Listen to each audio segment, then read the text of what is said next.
Good morning बच्चों। हम लोगों ने मटेरियल क्वेश्चन स्टार्ट कर रखा था और उसमें ऑलमोस्ट चैप्टर कंप्लीट होने वाला है। सबसे पहले क्वेश्चन नंबर 43 पे आइए। टॉपिक गिवन है मेक और बाय। मेक और बाय का मतलब होता है कि कोई रॉ मटेरियल है जो आपको चाहिए।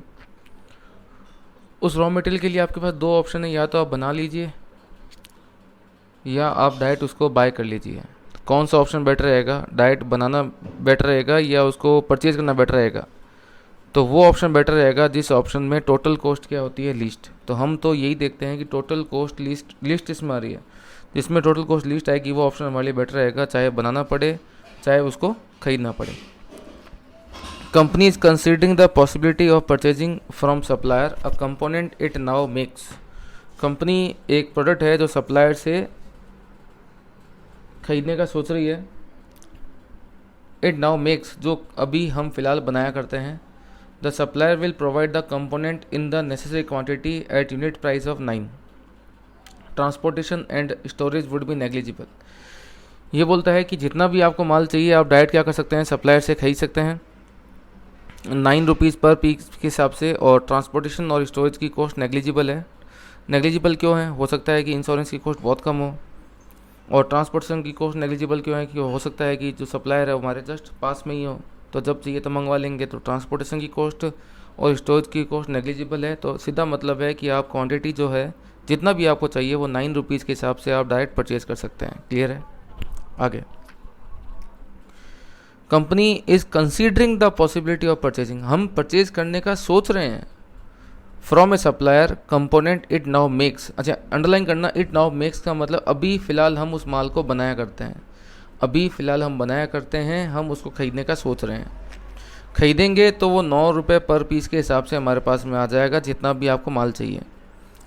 Company procure the component from a single raw material. Company उस कंपोनेंट को बनाती है एक सिंगल रॉ मटेरियल से। कंपनी कंपोनेंट को बनाती है एक सिंगल रॉ मटेरियल से in economic lot of 2000 unit at a cost of ₹2 per unit.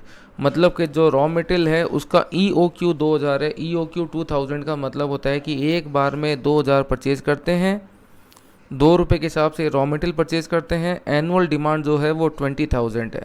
तो अंडरलाइन करना, एनुअल डिमांड है आपके पास में 20,000।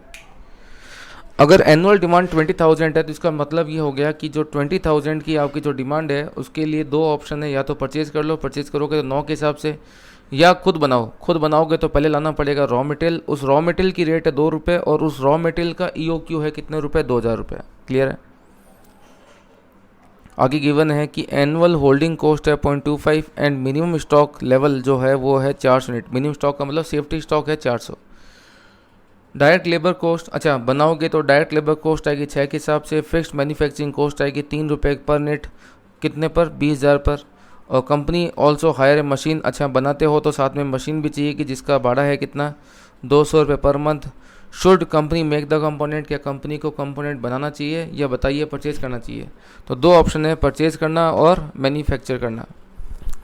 तो अगर मैं इसे कंपोनेंट को डायरेक्ट क्या करता हूँ, बाय करता हूँ, तो इसकी परचेज कॉस्ट कितनी होगी? Purchase cost of component 9 rupees पर पीस। और नीचे देखो हमने लिखा था कि क्वांटिटी एनुअल जो डिमांड है वो 20,000 है। तो जो 20,000 की डिमांड है उसको 9 रुपीज़ के हिसाब से अगर हम क्या करते हैं, परचेज़ करते हैं कंपोनेंट को डायरेक्ट, तो कॉस्ट आएगी 1,80,000 प्लस जो आपकी होती है order cost plus storage cost. तो इसने बोला था कि नेग्लिजिबल है। क्या है?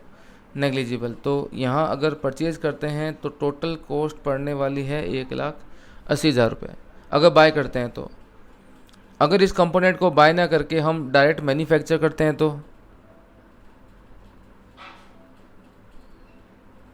मैन्युफैक्चरिंग ऑफ कंपोनेंट, अगर कंपोनेंट को मैन्युफैक्चर किया जाता है तो एक तो रॉ मटेरियल लगेगा, एक लेबर लगेगा, उसके अलावा जो एडिशनल खर्चे हैं वो लगेंगे, वो सब जोड़ लेंगे, टोटल कॉस्ट देख लेंगे। अगर 1,80,000 से कम आ रही है तो कंपोनेंट को हम क्या कर लेंगे, मैन्युफैक्चर ही कर लेंगे, बाय ना करके मैन्युफैक्चर कर लेंगे अगर अगर कॉस्ट 1,80,000 से कम आती है तो, और अगर मैन्युफैक्चरिंग की कॉस्ट 1,80 ज़्यादा आती है तो बाय कर लेंगे डायरेक्ट, कोई चिक चिक नहीं, कोई झिक झिक नहीं। क्लियर है? अच्छा, कंपोनेंट जो आप मैन्युफैक्चर करते हैं वो हम मैन्युफैक्चर करते हैं तो उसके लिए हमें चाहिए होता है रॉ मटेरियल। क्वेश्चन में गिवन था कि कंपनी जो कंपोनेंट मैन्युफैक्चर करती है वो सिंगल रॉ मटेरियल से मैन्युफैक्चर करती है। किससे? सिंगल रॉ मटेरियल से, और उसका EOQ है 2000। अच्छा, हमें EOQ of raw material given है। फॉर्मूला क्या होता है EOQ का? √2AO divide by C। जिस कंपोनेंट की बात कर रहे हैं उसका EOQ है 2000,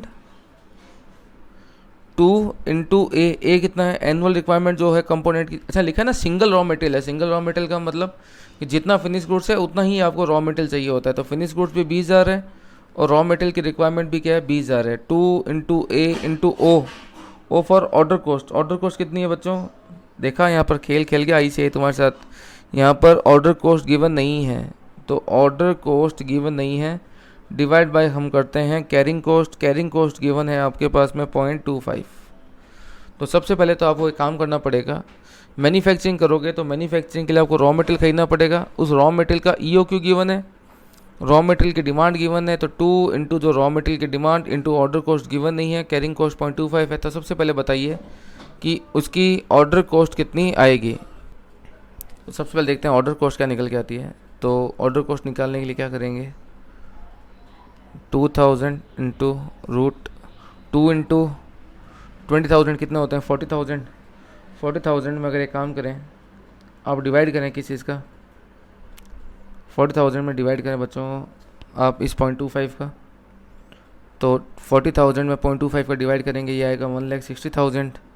तो यहाँ आ जाएगा 1,60,000 इंटू ऑर्डर कॉस्ट। क्लियर है? अब रूट हटाने के लिए इधर स्क्वायर कर दें, तो इधर हो जाएगा 2000 इंटू 2000, स्क्वायर हो गया। स्क्वायर का मतलब 2000 इंटू 2000। और ऑर्डर कॉस्ट निकालने के लिए मैं क्या करूँगा? ये 1,60,000 मल्टीप्लाई में ना इधर आके डिवाइड में आ जाएगा। क्लियर है? तो ये आ जाएगी ऑर्डर कॉस्ट। देना ऑर्डर कॉस्ट क्या निकल के आती है? ये निकल के आएगी 25। अगर अब मैं मैन्युफैक्चरिंग करता हूँ तो पहले रॉ मटेरियल परचेज करना पड़ेगा। परचेज करोगे तो परचेज कॉस्ट आएगी, ऑर्डर कॉस्ट आएगी, स्टोरेज कॉस्ट आएगी। परचेज के अलावा उस पर वेजेस लगेगा, मशीन लगेगी, अदर खर्चे लगेंगे, वो सब जोड़ेंगे। अगर वो सब जोड़ने के बाद टोटल कॉस्ट अगर 1,80,000 से कम निकल के आती है तो क्या करेंगे? टोटल कॉस्ट अगर 1,80 से कम निकल के आती है तो मैन्युफैक्चर कर लेंगे, अदरवाइज हम क्या करेंगे? बाय करेंगे। तो यहाँ तक क्लियर है? आइए नेक्स्ट पेज पे आते हैं। अब बात करते हैं टोटल कॉस्ट अगर मैन्युफैक्चरिंग की जाएगी तो। Calculation of total cost in case of manufacturing of component. Component पे मैन्युफैक्चरिंग कॉस्ट पहले आएगा purchase cost of raw material. Raw material पे परचेज कॉस्ट कितनी है? 20,000 कंपोनेंट खरीदने हैं 2 के हिसाब से, 40,000 की परचेज कॉस्ट आ गई। परचेज करेंगे तो ऑर्डर कॉस्ट आएगी। ऑर्डर कॉस्ट का मतलब जो रॉ मटेरियल परचेज करेंगे उस पर ट्रांसपोर्टेशन खर्चे आएंगे। ऑर्डर कॉस्ट हमने निकाला था 25 रुपये था क्या? अभी निकल गया था ना 25। इंटू नंबर ऑफ ऑर्डर कितने हो जाएंगे? 20,000 की रिक्वायरमेंट है और एक बार में खरीदते हैं 2,000, तो नंबर ऑफ ऑर्डर हो जाएंगे 10 इंटू 250, 10 इंटू 25, ये आ जाएगा 250। थर्ड नंबर निकालते हैं हम लोग स्टोरेज कॉस्ट। देखो, स्टोरेज कॉस्ट का मतलब होता है कि अगर आप एक बार में 2,000 खरीदते हैं तो 2,000 का हाफ 1000 पर क्या आएगी स्टोरेज कॉस्ट। लेकिन इस क्वेश्चन में लिखा है कि 400 यूनिट की सेफ्टी स्टॉक और है, मिनिमम स्टॉक और है। ध्यान रखना, बताया था मैंने आपको पहले भी, मिनिमम स्टॉक अगर आप मेंटेन करते हो तो मिनिमम स्टॉक पे भी आपको स्टोरेज कॉस्ट बियर करनी पड़ेगी, जो कि हो जाएगी 0.25 के हिसाब से। तो यहाँ आएगा ये आपके पास में 350। फोर्थ नंबर, इस पे लगेगा डायरेक्ट वेजेस। क्या लगेगा? Direct wages. कितना है डायरेक्ट वेजेस? 20,000 पीस बनाएंगे, एक पीस पर 6 का खर्चा है। डायरेक्ट वेजेस हुआ 1,20,000 का। और उसके बाद में एक दे रखा था मशीन का भाड़ा, machine charges. Machine higher charges, machine के हायर चार्जेस थे 200 rupees per month, 200 per month थे तो साल में हो जाएगा 2400।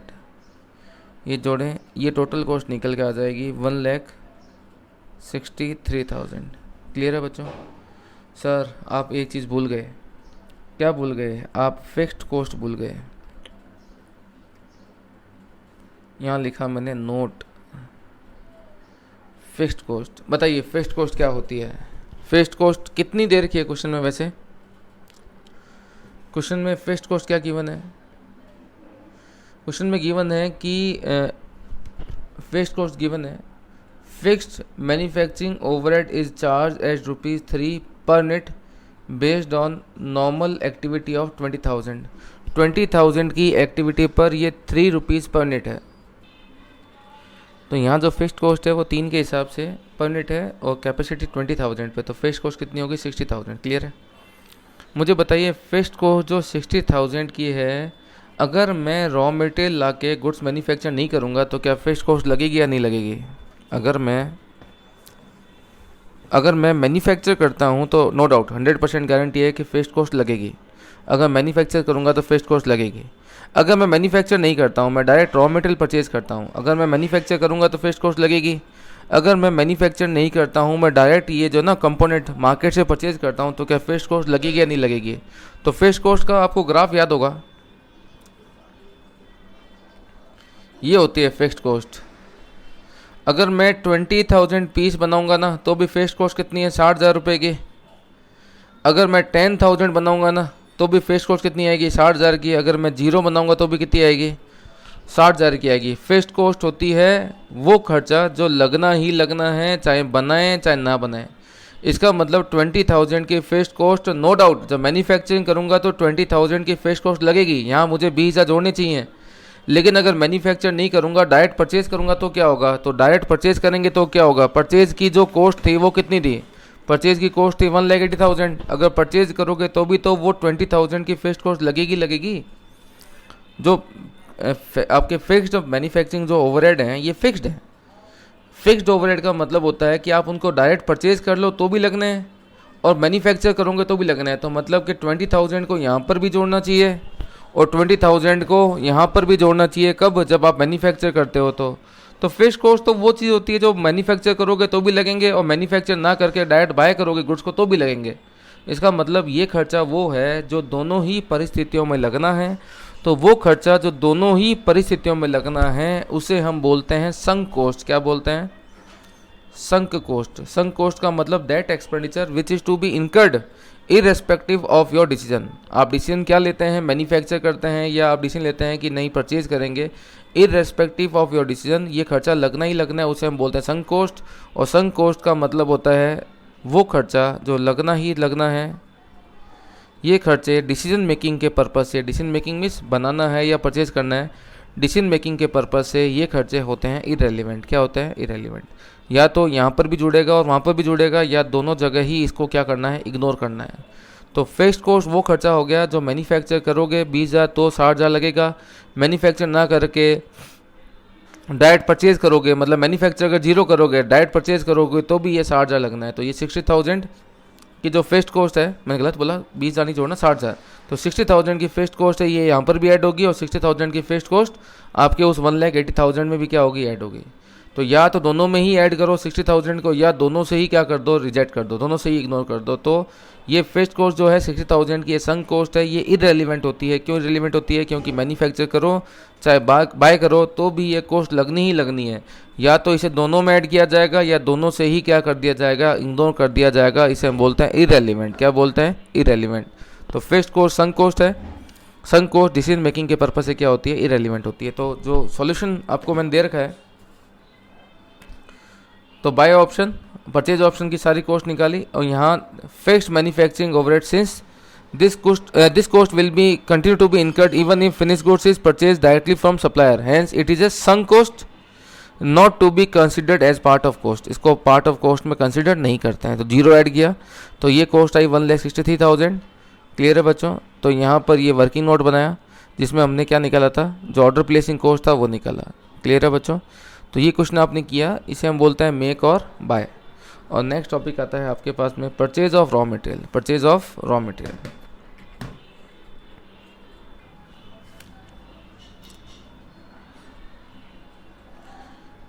Purchase of raw material.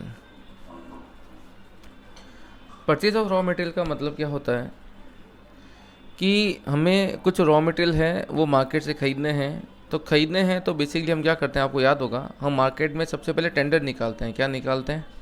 Tender. जब भी आपको रॉ मटेरियल परचेज करना होता है तो मार्केट में हम टेंडर निकालते हैं। टेंडर निकाल के हम लोगों को कोटेशन मंगवाते हैं। क्या मंगवाते हैं? कोटेशंस मंगाते हैं। कोटेशंस में जिसकी रेट सबसे कम होती है उससे माल खरीदते हैं। क्या खरीदते हैं? सबसे कम माल खरीदते हैं। जिसकी रेट सबसे कम होगी उससे माल खरीदते हैं। रेट के अलावा दो चीज़ें कंसिडर की जाती है, एक तो उसकी क्वालिटी, और जो सप्लायर है उसके यहाँ पर अगर माल खरीदते हैं तो कितनी ऑर्डर कॉस्ट आएगी, उन चीज़ों को भी क्या किया जाता है? कंसिडर किया जाता है। क्यों? बस नॉर्मल सी बात है कि एक सप्लायर है वो बहुत ही ज़्यादा, कहते हैं ना हम लोग, बहुत बड़े डिस्टेंस में हमसे मतलब वो है, मतलब उसकी फैक्ट्री हमारे यहाँ से बहुत दूर है। जितना ज़्यादा डिस्टेंस होगा वहाँ पर ट्रांसपोर्टेशन कॉस्ट उतनी हाई हो जाएगी। तो रेट के अलावा, मैं ये बोल रहा हूँ प्राइस के अलावा, अदर देन प्राइस, प्राइस तो देखनी ही देखनी है, प्राइस के अलावा क्वालिटी भी देखते हैं और साथ में देखते हैं डिस्टेंस, कि डिस्टेंस क्या है। तो प्राइस भी चेक करते हैं। प्राइस के अलावा क्वालिटी और डिस्टेंस की चीज़ चेक की जाती है। देखो प्राइस, मान लो एक सप्लायर है, एक सप्लायर 20 रुपये पर पीस चार्ज कर रहा है और दूसरा सप्लायर है वो 22 रुपीज़ पर पीस चार्ज कर रहा है। क्लियर है? ये जो 20 रुपये चार्ज कर रहा है ना हमसे, ये कम से कम हमसे 1000 किलोमीटर डिस्टेंस पे बैठा है। ये बंदा जो 20 रुपये पर पीस चार्ज कर रहा है, ये 1000 किलोमीटर के डिस्टेंस से बैठा है। और ये जो 22 चार्ज कर रहा है, ये हमसे कोई 10 किलोमीटर या 100 किलोमीटर के डिस्टेंस पर है। नो डाउट 100 किलोमीटर वाला है वो रेट 22 रुपये चार्ज कर रहा है, लेकिन यहाँ से ट्रांसपोर्टेशन कॉस्ट कम आएगी। और यहाँ से खरीदोगे तो परचेज कॉस्ट कम है, लेकिन ट्रांसपोर्टेशन कॉस्ट बहुत हाई हो जाएगी। तो टेंडर मंगवाते हैं, कोटेशंस मंगवाते हैं। कोटेशन में प्राइस के अलावा क्वालिटी और डिस्टेंस चेक किया जाता है। तो हम लोग अभी जो टॉपिक करने वाले हैं उसमें हम लोग बात करने वाले हैं सिलेक्शन ऑफ सोर्स के बारे में। सिलेक्शन ऑफ सोर्स कि कहाँ से रॉ मटेरियल परचेज किया जाना चाहिए। तो सिलेक्शन ऑफ सोर्स का जो टॉपिक है उसके अंदर हम लोग कुछ क्वेश्चंस करेंगे। ये बेसिकली एग्जाम में बहुत रेयर केस में आया करते हैं, लेकिन करने तो पड़ेंगे। आइए, परचेज ऑफ रॉ मटेरियल। तो क्वेश्चन गिवन है 44, आइए पढ़ते हैं। तो 44 में गिवन है company need product Y supplied by two supplier A and B. Price quoted by supplier A is ₹2.2 per unit, supplier B quote fixed ₹20,000 and ₹2.10 per unit. देखो supplier ए क्या रेट चार्ज कर रहा है। सप्लायर जो ए है ना, ये चार्ज कर रहा है आपसे 2.2 पर यूनिट। जो बी है वो चार्ज कर रहा है 2000, तो फिक्स्ड है, ये तो 2000 तो लेगा ही लेगा, उसके अलावा 2.10 पर यूनिट चार्ज कर रहा है। तो सप्लायर ए बोलता है कि आप जितना पीस खरीदना है खरीद लीजिए, 2.2 पर यूनिट चार्ज करूंगा। सप्लायर बी बोलता है कि 2000 चार्ज करूंगा, फिक्स्ड, वो तो लेना ही लेना है, ये कोई पर यूनिट नहीं है। 2000 तो फिक्स्ड है प्लस 2.10 पर यूनिट है। सर इसका मतलब क्या है? मतलब ये है, मान लीजिए आपको क्वांटिटी चाहिए 10,000, बताइए कहाँ से खरीदेंगे? 10,000 अगर खरीदते हैं, यहाँ से खरीदते हैं तो कितना पड़ेगा? 10,000 इंटू 2.2, कॉस्ट आएगी 22,000 की। क्लियर है? तो अगर सप्लायर ए से खरीदेंगे 10,000 तो कॉस्ट क्या आएगी? 22,000 की। सप्लायर बी से खरीदेंगे तो 2,000 तो फिक्स्ड है प्लस 2.10 पर यूनिट इंटू 10,000, तो ये आएगी 21,000। तो टोटल कॉस्ट जो पड़ेगी वो पड़ेगी 23,000 की। बताइए कहाँ से खरीदना पसंद करेंगे? हम तो वहाँ से खरीदना पसंद करेंगे जहाँ पर टोटल कॉस्ट क्या आती है? लिस्ट आती है। तो ए से खरीदेंगे 10,000 पीस तो 22,000, और बी से खरीदेंगे तो 23,000 की कॉस्ट आई। कहाँ से खरीदेंगे? ए और बी से। अच्छा, क्या कोई ऐसी क्वांटिटी भी हो सकती है क्या जिस क्वांटिटी पर यहाँ से मंगवा लो चाहे यहाँ से मंगवा लो कॉस्ट सेम है? ऐसा हो सकता है क्या कि कोई ऐसी क्वांटिटी भी हो सकती है जहाँ पर ए से मंगवाओ चाहे बी से मंगवाओ, क्या आ जाए? कॉस्ट सेम आ जाए। ऐसा हो सकता है क्या? तो क्वेश्चन की रिक्वायरमेंट क्या है? Compute the quantity for which total cost will be same from both supplier. ऐसी कोई क्वांटिटी बताइए जहाँ पर दोनों सोर्स में से कहीं से भी खरीदें, टोटल कॉस्ट क्या है? सेम आए, तो वो क्वांटिटी बताइए। तो ये तो मैंने ऐसे समझाया था आपको। तो क्वेश्चन की फर्स्ट रिक्वायरमेंट क्या है वो क्वांटिटी निकालनी है जहाँ पर दोनों में कोस्ट सेम आएगी। तो मैंने कहा मान लेते हैं क्वांटिटी कितनी है, x है, क्या है। अच्छा, अब मुझे वो क्वांटिटी ढूंढनी है जहाँ पर टोटल कोस्ट a की और टोटल कोस्ट b की क्या होगी, सेम होगी। तो मैंने कहा a से आने वाली कोस्ट और b से आने वाली कोस्ट क्या होनी चाहिए, सेम होनी चाहिए। बताइए अगर क्वांटिटी x मंगवाता हूँ तो a पे कितनी कोस्ट आएगी, a पे कोस्ट आएगी 2.2 पर नेट इंटू x। तो a पे कोस्ट आएगी 2.20x और b से मंगवाएंगे तो क्या कोस्ट आएगी, b से मंगवाएंगे तो 2000 तो फिक्स्ड है प्लस 2.10 इंटू x। तो यहाँ कोस्ट कितनी आएगी, यहाँ आएगी 2.20, यहाँ आएगी आपके पास में कितनी 2000 प्लस 2.10x। और मुझे पता है कि मुझे वो क्वांटिटी ढूंढनी है जहाँ पर दोनों से आने वाली कोस्ट क्या हो जाएगी, सेम हो जाएगी। तो इक्वेशन को सॉल्व करेंगे और हमारी क्या निकल जाएगी, क्वांटिटी निकल जाएगी, वो क्वांटिटी जहाँ पर दोनों से आने वाली कोस्ट क्या होगी, सेम होगी। तो आइए निकालते हैं कि वो क्वांटिटी जहाँ पर दोनों से आने वाली कोस्ट क्या होगी, सेम होगी।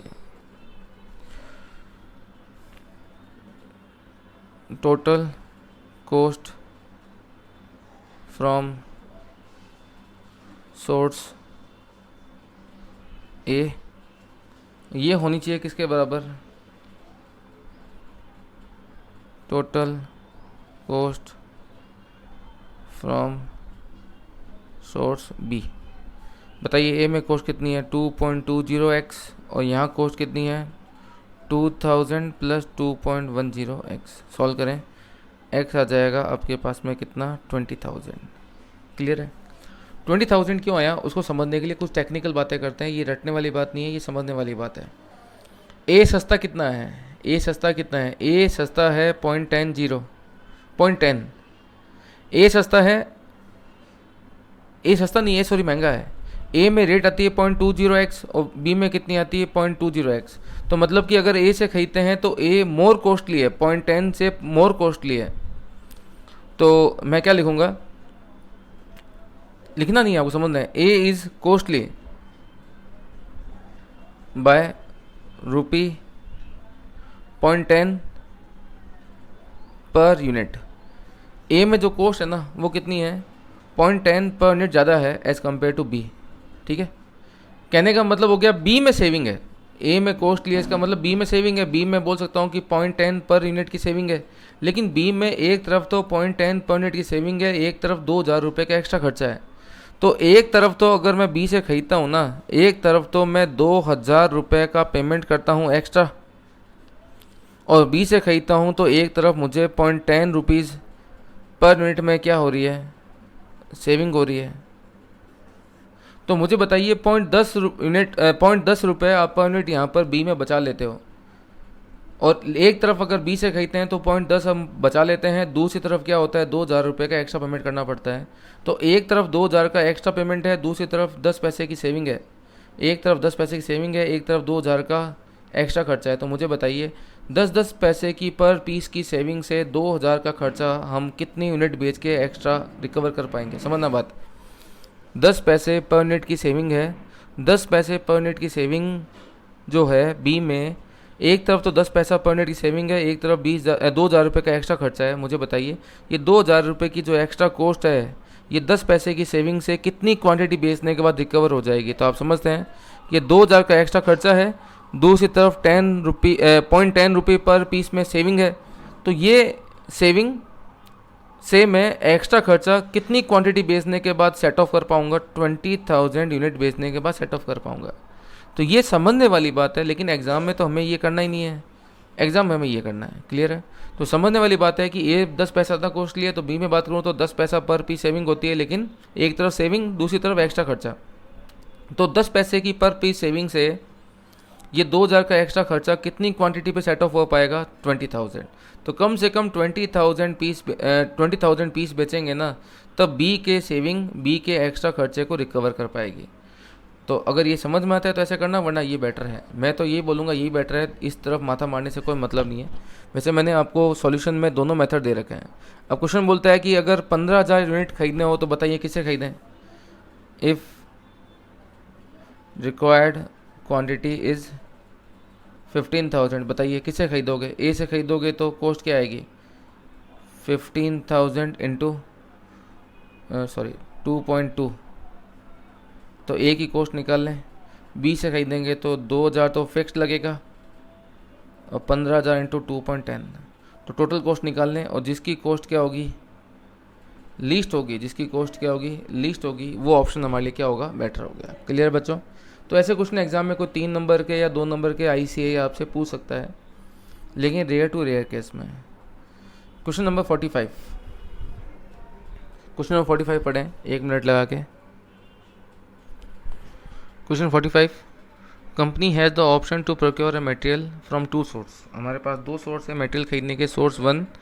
सोर्स वन अगर वहाँ से खरीदते हैं तो वो एश्योर करता है, वो इस बात की गारंटी देता है कि डिफेक्टिव जो माल है ना वो 2% से ज़्यादा नहीं होगा।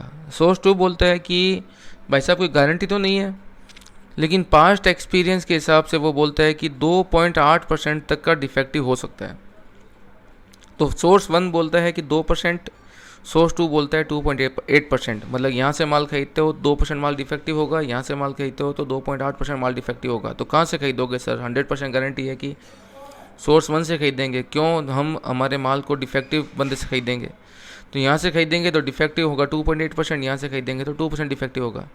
लेकिन क्या दे रखा है? Material is supplied in lot of 1000 unit. एक बार में अगर माल खरीदते हो 1000 खरीदते हैं, तो मतलब यहाँ 1000 खरीदते हैं अगर यहाँ से तो 20 पीस खराब होंगे, और 1000 अगर यहाँ से खरीदेंगे तो 28 पीस खराब होंगे। Source 2 supply a lot price which is lower by 100 as compare to source 1। हाँ, बस बात अंतर ये आ गया कि सोर्स 1 से खरीदोगे तो डिफेक्टिव पीस ज़्यादा निकलेंगे, लेकिन सोर्स 2 से खरीदोगे तो डिफेक्टिव पीस ज़्यादा निकलेंगे, लेकिन सोर्स 2 वाला आपको 100 रुपीज़ का डिस्काउंट देता है। Defective unit of material can be rectified for use at cost of 5 रुपये पर यूनिट। लेकिन जो माल डिफेक्टिव होता है उसको 5 रुपये पर पीस के हिसाब से आप रेक्टिफाई करवा सकते हो। अब नॉर्मल सी बात है, 1000 पीस पे यहाँ पीस कितने ख़राब होंगे? 20। तो 20 पे रेक्टिफिकेशन खर्चा कितना हो जाएगा? 100 रुपये का, क्योंकि एक पीस पे रेक्टिफिकेशन खर्चा 5 रुपये का है। तो अगर 1000 पीस खरीदने हैं, यहाँ से खरीदोगे सोर्स 1 से, तो 2% डिफेक्टिव होगा, मतलब 20 पीस डिफेक्टिव होंगे। उसको सही करवाने का खर्चा कितना हो जाएगा? 5 के हिसाब से 100 रुपये का। क्लियर है? लेकिन यही माल अगर यहाँ से खरीदोगे तो 28 इंटू 5 140 रुपये खर्चा होगा।